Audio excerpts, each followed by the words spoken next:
Dear student, I am Mandeep, your SST teacher from Shri Guru Tegh Bahadur Senior Secondary School. Dear student, now we are going to start our revision work of SST. Dear students, in this video we are going to start our revision work of SST. बेटे जो आपका है इसमें जो chapter रहेंगे democratic politics के है। First chapter आपका पावर शेयरिंग, सत्ता की साझेदारी। सेकंड चैप्टर बेटे आपका फेडरलिज्म, जिसको हम हिंदी में बोलते हैं संघवाद। तो बेटे जो फर्स्ट चैप्टर आपका पावर शेयरिंग। अब पावर शेयरिंग मतलब पावर को क्या करना, शेयर करना। कैसे करना, कहाँ करना। The division of power of government, different organs और डिफरेंट कम्युनिटीज़। अब पावर को देखो हिस्सों में बांटना, जो गवर्नमेंट के ऑर्गन्स हैं या सरकार में बांटना, कम्युनिटीज़ में बांटना, ये सारा हमारा वे पावर शेयरिंग है। तो इसमें क्या होता है बेटे, जो हमारे गवर्नमेंट ऑर्गन्स है वो कौन से होते हैं।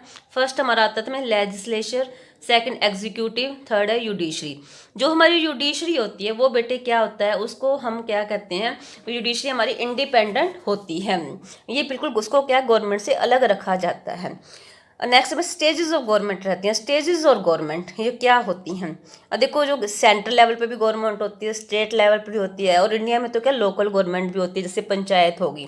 मतलब डिफरेंट कम्युनिटीज़ है इन ए कंट्री, फिर डिफरेंट कम्युनिटीज़ में क्या हम क्या करते हैं, इस पावर को हम क्या करते हैं, बांट देते हैं।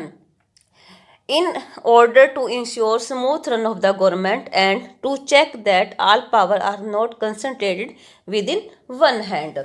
तो इसमें क्या होता है कि इसलिए मतलब हम कहते हैं किस लिए पावर को बांटा जाता है, ताकि जो गवर्नमेंट है या देश में जो सही प्रकार से क्या कर सके वो वर्कआउट कर सके। अब इसमें जो पावर शेयरिंग मैंने बेल्जियम और श्रीलंका का कंसेप्ट है। बेल्जियम क्या है, स्मॉल कंट्री इन यूरोप। ये स्मॉल कंट्री है, मतलब हमारे जो हरियाणा है उससे भी क्या है छोटा सा ये देश है बेल्जियम। और smaller than the state of Haryana की, ये क्या है, हरियाणा से बिल्कुल छोटी है। Its population is near by 1 crore, half about population of Haryana. कि इसकी जो 1 करोड़ पॉपुलेशन है वो क्या किसकी, हाफ ऑफ दी हरियाणा की पॉपुलेशन की क्या हाफ है। इसमें क्या है, जो आपकी 59% जो पॉपुलेशन है वो है डच भाषा बोलती है, और 40% आपकी फ्रेंच बोलती है, और 1% है बाकी जर्मन भाषा बोलते हैं जो बेल्जियम में।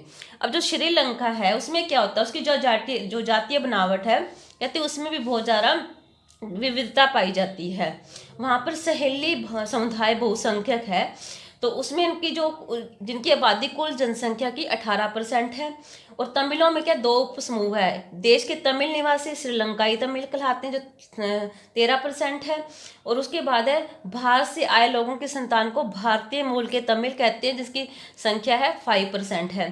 तो अधिकतर सहेली भाषी लोग हैं जो बौद्ध है, जबकि तमिल भाषी लोगों में कुछ हिंदू है, कुछ मुसलमान है, और ईसाई लोगों का हिस्सा क्या 7% है, जो तमिल तथा सहेली दोनों है। तो नेक्स्ट बेटे आपका लेसन है फेडरलिज्म। फेडरलिज्म क्या होता है, इसको हम हिंदी में बोलते हैं संघवाद। तो federalism is a system of government in which the powers is divided between A central authority and various constitute units of the country. कि क्या होता है कि जब हम पावर को सेंट्रल गवर्नमेंट से क्या करते हैं, दूसरे कॉन्स्टिट्यूट यूनिट्स जो होती हैं, जैसे स्टेट गवर्नमेंट होगी, लोकल गवर्नमेंट होती, उनके बीच हम पावर को डिल्यूट करते हैं, हम लोग नीचे की तरफ देते हैं पावर को, तो वो हमारा क्या होता है, फेडरलिज्म होता है।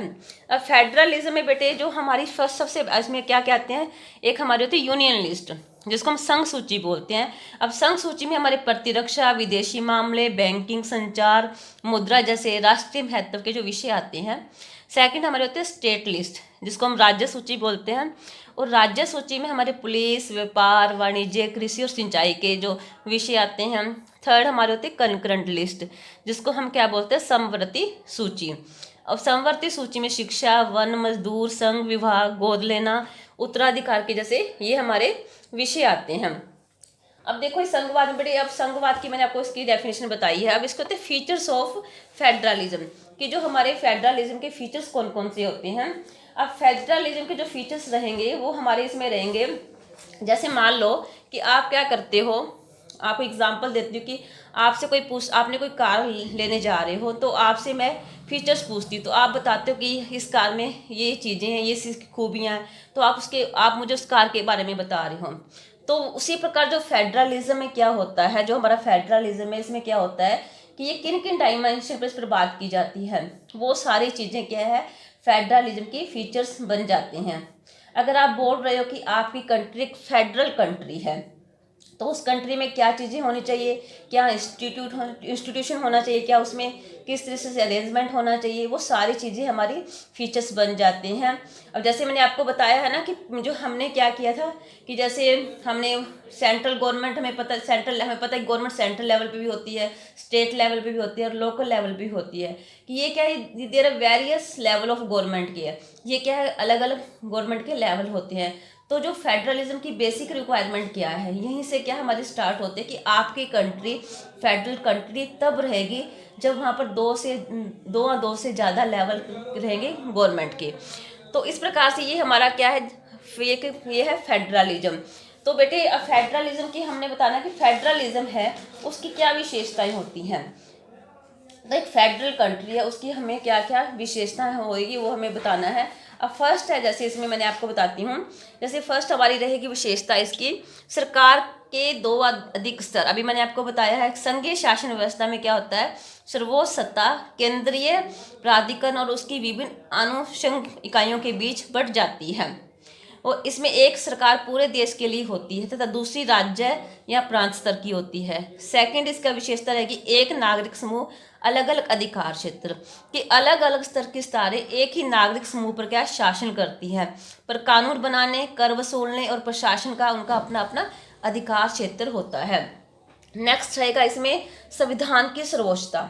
अब संविधान में सरकार के विभिन्न स्तरों के अधिकार क्षेत्र स्पष्ट रूप से इसमें वर्णित होते हैं, इसलिए सरकार के प्रत्येक स्तर का अस्तित्व तथा प्राधिकार संवैधानिक रूप से सुरक्षित होता है। नेक्स्ट इसमें सुदृढ़ संविधान।